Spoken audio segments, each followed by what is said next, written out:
दोस्तों, कल की गिरावट को देखने के बाद में जो कि यूएस के मार्केट में आई थी, उम्मीद की होगी आपने कि आज का जो हमारा मार्केट है वो काफ़ी ख़राब परफॉर्म करेगा और उसी तरह से आप देख सकते हैं यहाँ पे परफॉर्मेंस हो चुका है। निफ्टी 345 पॉइंट्स नीचे 1.5% की मंदी है। मिड कैप ने निफ्टी से भी खराब परफॉर्म किया, 3% के साथ में ड्रॉप है। स्मॉल कैप्स की बात करें तो यहाँ पे तो 4% के साथ में ड्रॉप है।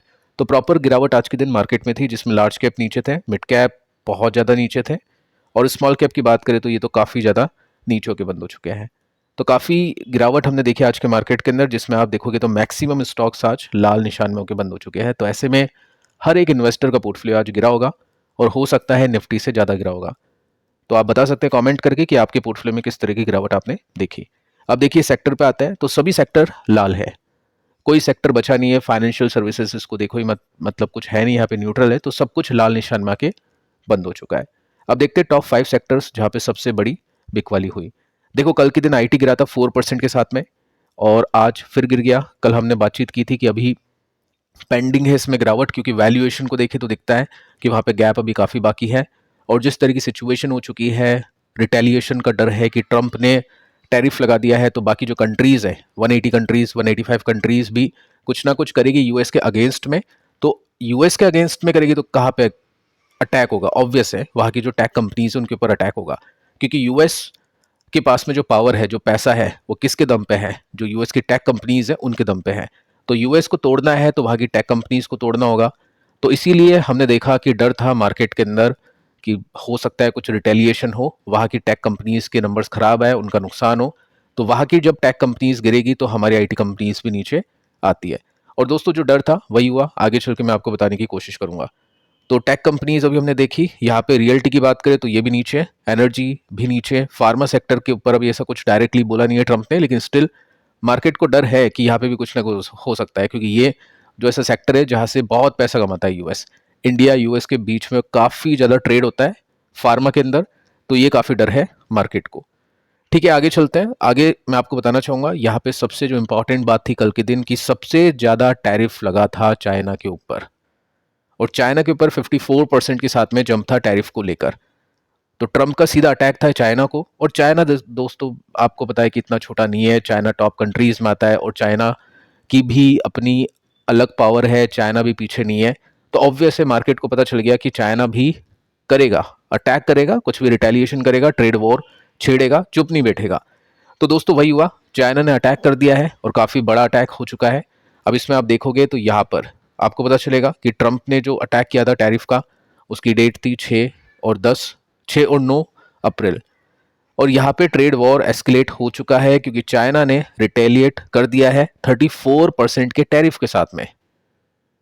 यूएस का जो भी इंपोर्ट होगा 34% का टैरिफ लगेगा और इसकी वजह से यूएस को काफ़ी बड़ा झटका लगेगा और काफ़ी नुकसान होगा और चाइना का काफ़ी फायदा होगा। तो वही चीज़ है, यूएस चाहता है चाइना का नुकसान हो, हमारा फायदा हो, और चाइना चाहता है कि हमारा फायदा हो, यूएस का नुकसान हो। बट ये जो चीज़ है वो छेड़ी है यूएस ने और चाइना इसके लिए रिटेलिएशन कर रहा है। अब देखो यहाँ पे आपको दिखाई देगा कि यूएस की जो कंपनीज है, अमेरिकन कंपनीज है, वो चाइना में काम करने से थोड़ा सा रुकेगी। और ऑब्वियस है कि कुछ कुछ कंपनीज ऐसी है जो चाइना से पूरा कनेक्शन रखती है, चाइना के साथ में काफ़ी ट्रेड होता है। एग्जाम्पल मैं आपको देके चलता हूँ एप्पल का। एप्पल की 90% की जो सप्लाई होती है रॉ मटेरियल की, वो चाइना से होती है। अब उसके ऊपर इंपोर्ट चार्जेस, ये टैरिफ वगैरह लगेंगे, तो ऑब्वियस है एप्पल को ज़्यादा डॉलर पे करने पड़ेंगे, ज़्यादा खर्चा करना पड़ेगा। और ज़्यादा खर्चा होगा तो क्या होगा, प्रॉफिट के मार्जिन कम होंगे। अगर सेल्स का जो प्राइस है एप्पल का सेम रहता है, खर्चा ज़्यादा होता है, तो प्रॉफिट के जो मार्जिन है ना वो गिरते हैं। प्रॉफिट के मार्जिन गिरेगी तो क्या होगा, कंपनी के प्रॉफिट कम आएगा, स्टॉक का प्राइस नीचे आएगा। ठीक है, ये सब चीज़ें होती है। अब एप्पल क्या कर सकता है, अपने प्रोडक्ट्स के दाम को बढ़ा सकता है, क्योंकि एप्पल के पास में प्राइसिंग पावर है। बट कितना ही बढ़ाएगा, कितना ही लोग उसको खरीदेंगे? एकदम से ज़्यादा प्राइस बढ़ाएगा, सेम प्रोडक्ट लेके आएगा तो ऑब्वियस है सेल्स कम हो जाएगी। तो एप्पल को सीधा झटका पड़ेगा, नुकसान होगा। और एप्पल का जो स्टॉक है आप देख सकते हैं ऊपर से अभी नीचे भी आ चुका है। इसके साथ में दोस्तों काफ़ी सारी कंपनीज है जो सीधा हिट होगी। मेटा के ऊपर हिट पड़ेगा, अमेजोन आप बोल सकते हैं, Apple, Google, Nvidia, Tesla, Microsoft. Nvidia की बात करते हैं क्योंकि यहाँ पे भी सीधा हिट पड़ेगा एआई को लेकर, और उसकी वजह से काफ़ी ज़्यादा नुकसान एनवीडिया को भी झेलना पड़ेगा। अब इसका स्टॉक नीचे है, काफ़ी तेज़ी इसमें बन चुकी है, ऑलरेडी काफ़ी अच्छी परफॉर्मेंस आपने इसमें देखी। अभी के समय स्टॉक अभी डाउन है। तो ये सब दोस्तों हम क्यों डिस्कस करें कि ये यूएस के स्टॉक्स नीचे है, ये सब चीज़ें अभी नीचे है, आईटी कंपनीज नीचे है, क्योंकि इन्वेस्टर हमेशा ऐसे ही फियर का वेट करता है। अब काफ़ी जो नए लोग हो गए मार्केट के अंदर, उनको ऐसा लगेगा कि ये तो गिर रहा है, सब कुछ गिर रहा है, अब ये ऊपर नहीं जाएगी चीज़ें। लेकिन दोस्तों आपको पता ही है कि अभी ट्रेड वॉर चल रही है फुल स्केल पर, ठीक है। एक टाइम था जब रशिया यूक्रेन के बीच में वॉर चल रहा था फुल स्केल पर, तो उसकी वजह से मार्केट गिर गया, काफ़ी सारी चीज़ें प्राइस इन हो गई कि इन्फ्लेशन बढ़ेगा, ये सब चीज़ होगी, तो चलो जितना मार्केट को गिरना चाहिए उतना मार्केट गिर गया।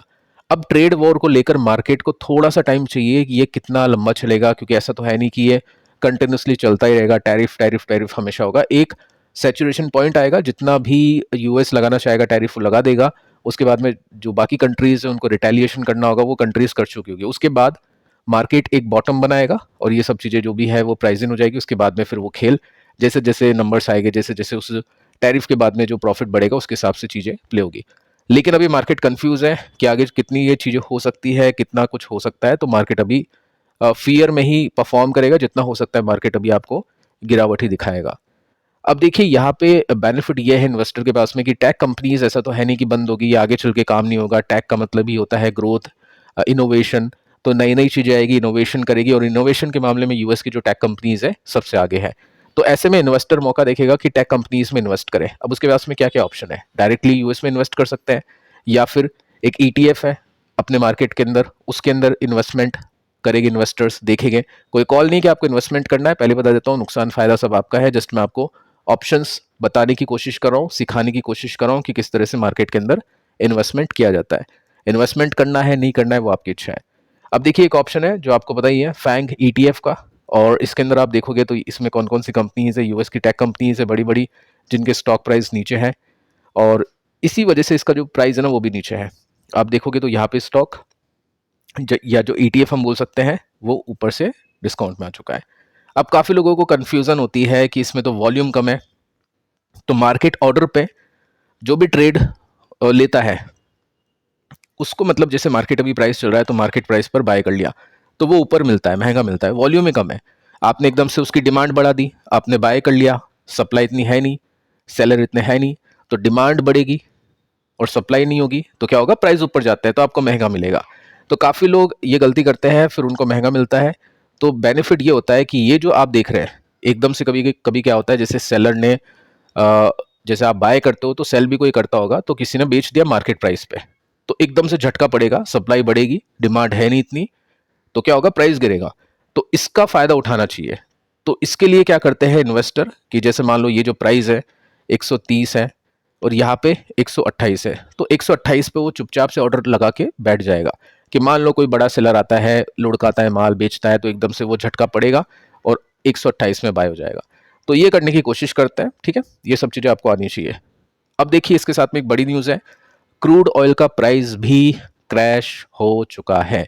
जब भी कुछ बहुत बड़ी चीज़ हो जाती है मार्केट के अंदर, कुछ दुविधा आती है, जैसे कोविड के अंदर भी क्रूड क्रैश हुआ था, रशिया यूक्रेन के अंदर भी क्रूड क्रैश हुआ था, उसके बाद भी मतलब हमने देखा था आगे पीछे, अभी भी आप देखोगे तो क्रूड ऑयल क्रैश हो चुका है। इसके पीछे का रीज़न क्या है, पहले आप देखो कितना क्या गिरा है।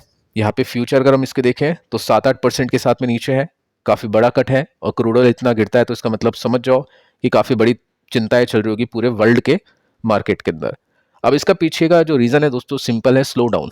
कोविड भी आया था तो क्या हुआ था, लॉकडाउन लग गया था तो स्लो डाउन हो गया कि कोई बाय नहीं करेगा चीज़ें, ऑब्वियस है, क्रूड ऑयल यूज़ नहीं होगा तो क्यों हम ज़्यादा उसको प्रोड्यूस करें, तो चलो ठीक है, वहाँ पे उसको प्रोडक्शन कम कर देते हैं ओपेक की तरफ से। अब उसके बाद में क्या हुआ, इन्फ्लेशन हो गया तो लोग कम खरीदेंगे। अभी क्या हुआ, अभी ट्रेड वॉर है, महंगी होगी चीज़ें, इन्फ्लेशन होगा वापस से, तो वही चीज़ हो जाएगी, स्लो डाउन हो जाएगा, तो उसकी वजह से क्रूड ऑयल अभी नीचे है। तो ये जस्ट समझाने की कोशिश है कि मार्केट को अभी डेफिनेटली थोड़ा सा टाइम चाहिए इन सब चीज़ों को प्राइस इन करने के लिए, और साथ में Q4 के रिजल्ट भी आएंगे तो काफ़ी ज़्यादा वॉलेटिलिटी हम देखेंगे मार्केट के अंदर, जिसमें नेगेटिवली वॉलेटिलिटी ज़्यादा देखने को मिल जाएगी। अब देखिए कुछ और पॉइंट्स मैं आपको बताने की कोशिश करता हूँ कि जैसे यूएस का नेचुरल गैस का जो फ्यूचर है वो भी लॉस दिखा रहा है, डाउन हो चुका है 5%, ठीक है। इसके साथ में आप देखो सबसे इंपॉर्टेंट चीज़ है कि ट्रंप रुकने का नाम बिल्कुल भी नहीं ले रहे हैं। यहाँ पे आप देखोगे तो आप शाम की एक न्यूज़ आप देखोगे, ट्रंप की तरफ से बोला जा चुका है कि ये बहुत अच्छा टाइम है रिच बनने के लिए, अमीर बनने के लिए, रिचर देन बिफोर, पहले से ज़्यादा अमीर हम बन जाएंगे क्योंकि टैरिफ टैरिफ खेल रहे तो काफ़ी अच्छे बिलियन हमको मिल जाएंगे। बाकी दोस्तों आप देखोगे तो जॉब के नंबर आ चुके हैं जो कि मेरी मुताबिक मतलब जितनी मेरे को समझ है डेटा के हिसाब से नंबर्स इन लाइन है।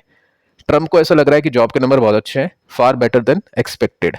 साथ में दोस्तों ट्रंप ने बोला है कि वी कांट लूज, हम हार नहीं सकते हैं। तो ट्रंप का जो रवैया है वो अटैकिंग रवैया होगा, क्योंकि पहले ही स्टॉक मार्केट इन्वेस्टर को ट्रंप ने बता दिया है कि ये सब चीज़ें ऐसे ही प्ले होने वाली है, मुझे मतलब नहीं है स्टॉक मार्केट से, ये काम है स्टॉक मार्केट का, कभी नीचे कभी ऊपर, लेकिन मैं जो भी करना चाहता हूँ कुछ बड़ा करूंगा उसको मैं नहीं रोकूंगा।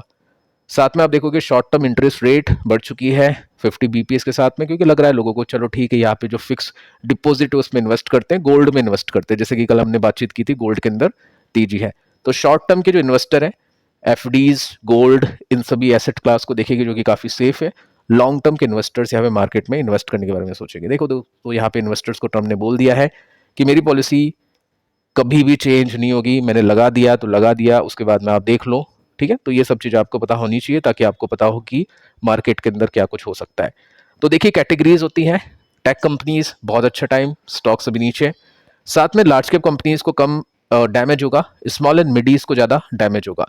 तो इन्वेस्टर अभी यहाँ पे फोकस करेंगे। अब वो फंड के थ्रू कर सकते हैं, डायरेक्टली कर सकते हैं, ईटीएफ के थ्रू कर सकते हैं, लेकिन जो फोकस होगा स्मॉल टू मिड कैप में होगा, क्योंकि ये जो कैटेगरी है सबसे ज़्यादा डैमेज होगी। ठीक है, तो इनके ऊपर इन्वेस्टर देखेगा, ध्यान देगा। बाकी दोस्तों इन्वेस्टर देखेगा पुराने वीडियोस भी, अगर उसने देखे नहीं है तो आप इनको चेकआउट कर लेना, काफ़ी इंपॉर्टेंट है। और मिलते हैं अगले वीडियो में, तब तक के लिए बाय बाय।